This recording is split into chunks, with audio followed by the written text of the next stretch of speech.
Hey everyone, and welcome back to another video. In this video, I'm going to show you how to use the Postmates app. So when you first log in, this is what your homepage is going to look like. You can see that there's a variety of different restaurants, a variety of different grocery stores.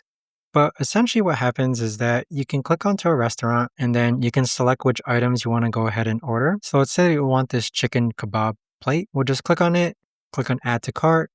And usually there's going to be some section where you are required to make a selection. So we're going to click add garlic and then click on add to cart. Now, once you've done so, on the bottom right hand corner, you're going to see a cart icon. This is going to be all the items that you currently have in your cart. Let's actually go ahead and clear this cart right here. But click on view cart, then click on go to checkout, then click on continue. So this right here is the checkout page. So you can either schedule a delivery or you can schedule a pickup. In addition to that, you could also go ahead and enter your current location, enter your phone number. I normally just select the standard delivery time. You can enter promotions available. So if you click on promotions available, you can enter your promo code here. And then towards the bottom is where you're going to see your total. Afterwards, just click on next and it'll order the item for you. Additionally, on the top left-hand corner, if you click on your address, this is where you can enter a different address if you're traveling and you want to use Postmates, for example. If you click on the profile icon in the bottom right-hand corner, you have other settings here, such as if you click on wallet, you can add your different payment methods.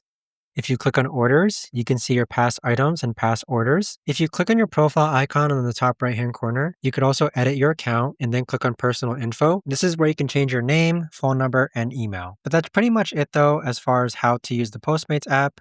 If you guys know of a better, easier way to actually do this, let me know in the comments down below.